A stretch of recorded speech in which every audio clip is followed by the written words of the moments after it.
you beautiful bastards? Hope you're having a fantastic Thursday. Welcome back to the Philip DeFranco Show, and let's just jump into it. The first thing I want to talk about today is an update to the story around Bret Weinstein and the chaos at Evergreen College. If you want the full breakdown, the first 7 minutes of yesterday's video covered it, but to oversimplify, at this liberal arts college, many people on campus want Bret Weinstein to resign. If he won't resign, they want him fired. These students are saying that he's racist, that he belittles people of color. That was because he was formerly protesting a move from primarily black students calling for white students to not be on campus for a specific day. Also, many of these same people were not a fan of Weinstein because he said that faculty should be hired based on their skill set and not just to promote diversity. And the way these students try to get across these points were to essentially just scream at teachers, box them in, curse them out, ridicule them. There's no conversation here. It's just screaming. Would you like to hear the answer or not? No! Okay.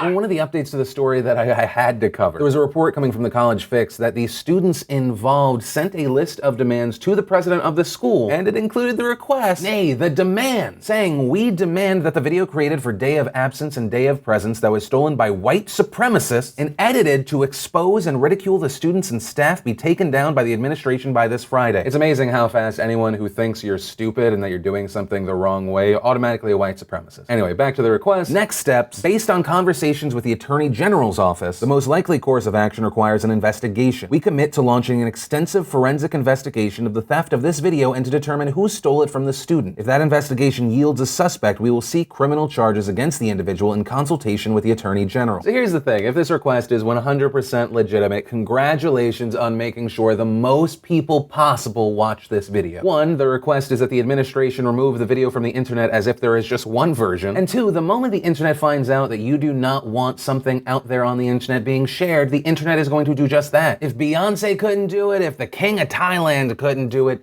you can't accomplish this. You guys recorded something that you thought conveyed your message, a certain message, and when it was in the hands of the greater public, people went, "What? This video doesn't say what you think it says." You're looking stupid, angry, and intolerant. What I want to end this story and update on is just once again that the criticism of someone and the way that they are doing things is not hate. I don't hate these students. I'm annoyed, I'm disappointed. I am angry at a college system that has coddled these students to the point where it's crazy to me. I was watching even more of the videos, and there's a point that the students just start screaming at the president because he's talking with his hands right here. Watch your actions.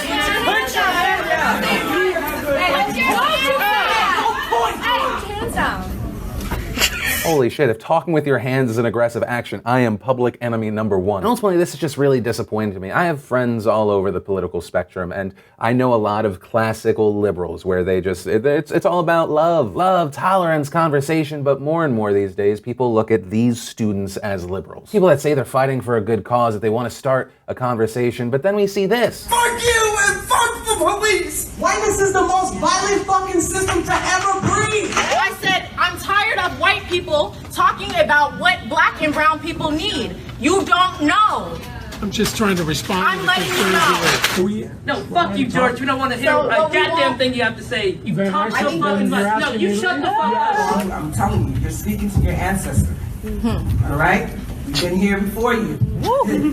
We built these cities. Right. You've had civilization way before you ever had. Right. Coming out your caves. And unfortunately, it's not just this campus. Just me talking about this story yesterday, I got called racist by a fantastic number of people. People take my comment where I said, I don't know if too many people are drinking the Kool-Aid to somehow be a racist thing when I hope this is an obvious reference to Jonestown. That's a new phrase to you. Just Google Kool-Aid Jonestown. It's just annoying that it seems like more and more these days you can't enter into a dialogue about anything without being called a white supremacist or racist. Literally Hitler. But I guess that's where we are. But from that, I want to share some stuff I love today, and today in Awesome. And the first bit of Awesome is we got a trailer for Murder on the Orient Express. It's a murder mystery about 13 strangers on a train, and holy cast. Kenneth Branagh, Penelope Cruz, William Dafoe, Judi Dench, Josh Gad, Derek Jacobi, Leslie Odom Jr., Michelle Pfeiffer, Daisy Ridley, and you get the point. Then if you're craving some more Wonder Woman in your life, I got a 13-minute Wonder Woman extended featurette. Then we got a brand new international trailer for for a movie I am so excited to see, and that is Baby Driver. It is written and directed by Edgar Wright, which if that name doesn't sound familiar to you, how dare you? He directed Shaun of the Dead, Hot Fuzz, Scott Pilgrim vs. the World, also The World's End, which was enjoyable but not fantastic. And while Baby Driver may not be a huge hit at the box office, it just looks like a fantastic movie. Then for those of you interested in making toast in a completely normal way, we got a video from a YouTube channel called Buttered Side Down, and I don't want to ruin it, so I'm not going to show you much. And if you want to see the full versions of everything I just shared, the secret link of the day, anything at all, links as always are in the description down below. And then let's talk about the near end of a story I have been covering since 2015. If you have not heard about this, buckle in. Back in 2015, there was a teen prostitute scandal that involved the Oakland Police Department. The whole story starts with the suicide of police officer Brendan O'Brien. Brendan kills himself in 2015, and this suicide is potentially linked to two things. The first is that his wife died the year prior. The wife's death was ruled a suicide, but the family didn't think that matched up, mainly because while she died of a gunshot wound, there was two shots. One that was lodged in the wall of the apartment, and then one that killed her. That, and in the coroner's report, there was no visible gunshot residue on her hands. But also, too, when Brendan O'Brien killed himself, police sources said Brendan left a suicide note that included information about alleged sex crimes. And then after Brendan O'Brien's suicide, a woman who identified herself as Celeste Guap went on Facebook and posted, "The only officer I messed with underage is sadly gone now, so I don't know why this shit is still being brought up." Then it turns out Celeste is not her real name. She is Jasmine Abilene, the daughter of a police dispatcher who was also a prostitute, that then later alleged that she had slept with over 24 officers. There were claims that some of the officers paid the girl in chips. And I'm not talking about Vegas, I mean like Frito-Lay. Some would pay this girl who was underage at some of these times. She also claimed that some officers exchanged information like when they were going to do a raid for sex, another offering to be her pimp. As far as criminal charges, former Oakland police officer Leroy Johnson pled no contest to failure to report sexual conduct with a minor. He was sentenced to 3 years probation. Retired police officer Dan Black pled no contest to solicitation of lewd conduct in February. His judgment was deferred, so as long as he completes his probation, he doesn't commit any more crimes by May 2018, that case will be dismissed. And the big update is that the city of Oakland has settled a lawsuit with Jasmine and her lawyer for around $1 million. And in general, it's just a whole lot of craziness that makes me feel conflicted. You have this teenage prostitute who is just seemingly being passed around by a bunch of police officers. Essentially, one police officer killed himself because he was worried that she was going to expose him. All of this is happening while one of the parents is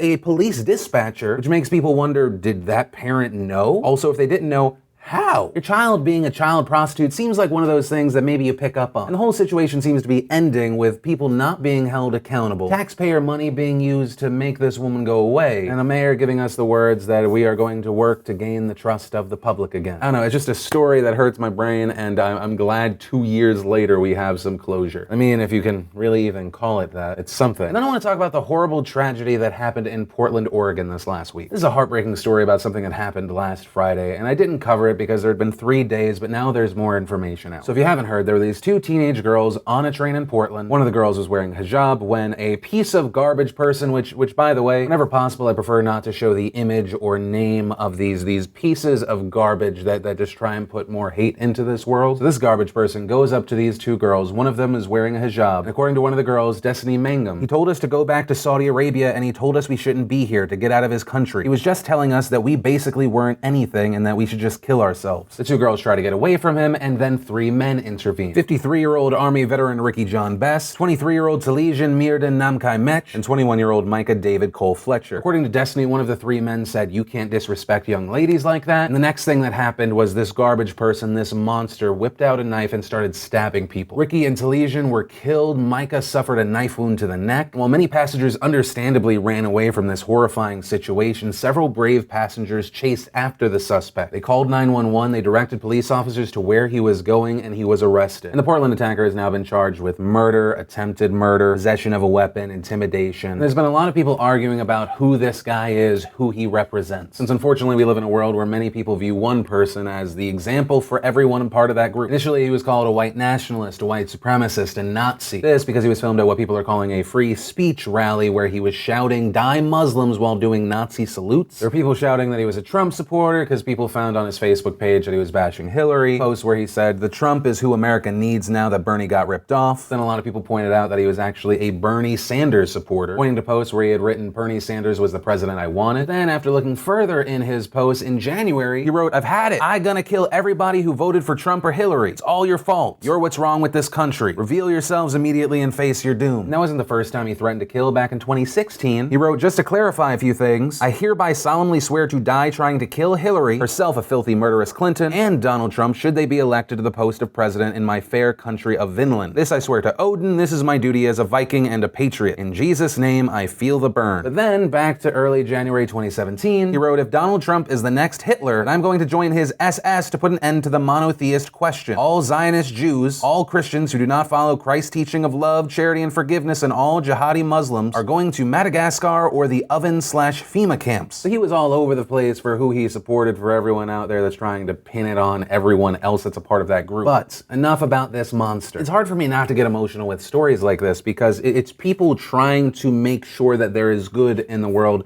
being killed by a bad guy. These three guys who did the right thing, two of them got killed, one of them got stabbed by a racist, extremist monster. And unfortunately, it feels like most of the good we get in the world these days is a reaction to the horror. And stories like this never stop hurting. And in no way am I trying to make this story about me. I'm just trying to express my feelings because maybe you feel like this too. I am so thankful that these three guys did the right thing. I am so thankful that passengers tracked this monster so he could be arrested. I'm so thankful that in response to this horror, a campaign called Muslims Unite for Portland Heroes was launched and has so far raised over $540,000 for the victims of this attack. A response to hate with love, a response to evil with good. It's a reminder that while there is so much hate out there, there's also a lot of just good people. A lot of people that just see other people that, yes, they're different, but at the end of the day, they're just people that want to live their life. Wouldn't it be great if we just all looked out for each other? And that's where I'm going to end that one. And then let's talk about President Trump and the Paris Climate Agreement. Reports had come out earlier this week citing official sources inside the White House saying that Donald Trump is going to pull out of this deal. And while these reports were coming out, Donald Trump announced, "I'm going to officially announce what we're doing on Thursday at 3 p.m. This is a big deal that has a ton of people split, and not just in the general population, but inside the Trump White House. It's believed those urging Donald Trump to stay into this agreement, you have Secretary of State Rex Tillerson, Ivanka Trump, and for those pushing for an exit, you had people like Scott Pruitt and Stephen Bannon. The Paris Climate Agreement, in the UN's own words, says the Paris Agreement's central aim is to strengthen the global response to the threat of climate change by keeping a global temperature rise this century well below 2 degrees Celsius above pre-industrial levels and to pursue efforts to limit the temperature increase even further to 1.5 degrees Celsius. Additionally, the agreement aims to strengthen the ability of the countries to deal with the impacts of climate change. To reach these ambitious goals, appropriate financial flows, a new technology framework, and an enhanced capacity building framework will be put into place, thus supporting action by developing countries and the most vulnerable countries. Or to just oversimplify it, all these countries want to lower their carbon emissions and figure out how to make the future a little more sustainable or at least limit the damage that we're doing. Of the 197 nations this has already been proposed to, 147 have already ratified it. 2 nations had declined, Nicaragua and Syria. And many are seeing what happens here to be a make or break for this agreement, but there are a few things to understand. The first is that this agreement, this treaty, it does aim to lower carbon gas emissions, but legally no one has to do anything. It's a set of loose and voluntary things to get to the ultimate final goal. It's a non-binding plan. Now, for those saying Trump pulling the United States out of this agreement will destroy it, they seem to be basing that off the United States being responsible for 15% of worldwide carbon emissions. If the United States, the second highest producer of carbon emissions, is not a part of this is damning, while others argue this might actually be a good thing. Right now, if the United States stayed a part of this agreement, they would most likely not hit the emission goals that they wanted, or at the very least what the last administration wanted. So there are experts that say that that could just send a message to the other people that are part of this agreement that, hey, guess what? We don't actually have to do anything. We missed our goal, doesn't matter, this whole agreement's a joke. Now, before Donald Trump gave his official announcement today, the EU's climate commissioner said the EU and China are joining forces to forge ahead on the implementation of the Paris Agreement and accelerate the global transition to clean energy. No one should be left behind, but the EU and China have decided to move forward. Our successful cooperation on issues like emissions trading and clean technologies are bearing fruit. Now is the time to further strengthen these ties to keep the wheels turning for ambitious global climate action. So at least publicly, it looks like the EU and China are very much set to take the lead now. Closer to Trump, Elon Musk, who has been an advisor to the president, he tweeted, "Don't know which way Paris will go, but I've done all I can to advise directly to POTUS, through others in Washington and via councils that we remain." And to the question, what will you do if he makes the decision to leave, he responded, "We'll have no choice but to depart counsels in that case." Which then brings us to Donald Trump's announcement today, where he did in fact say that the United States is pulling out of the Paris Agreement. But he added he is ready to immediately go into negotiations to enter into the deal on better terms. And that was a big point that President Trump hit on. He said he didn't believe that the deal was fair. And this was another example of Washington moving ahead on something before realizing how it affects actual Americans. Now, as far as what the international reaction is to this, it will be fascinating to watch. We already see countries moving forward. Would they even be interested in the United States coming back? Donald Trump seems to be fine either way. And so it's on that note that that's where I'm actually going to end today's show and pass the question off to you. What's your opinion here? Based off the information that you have, do you think that the Paris Agreement was unfair to the United States, or it was just a bad deal, or it didn't matter? Or do you think that this is a horrible move for the United States, that it's old thinking, it's not thinking forward, it's jobs now rather than jobs in future later? I'd love to know your thoughts here. So let me know in those comments down below. And that's actually where I'm going to end today's show. And remember, if you liked this video, you like what I do on this channel, hit that like button. If you're new here, hit that subscribe button. Make sure you don't miss these daily videos. Also, if you did miss and want to catch up on yesterday's Philip DeFranco show, you can click or tap right there to watch that. If you want to see the newest behind the scenes vlog, click or tap right there. But that said, of course, as always, my name's Philip DeFranco. You've just been filled in. I love yo faces, and I'll see you tomorrow.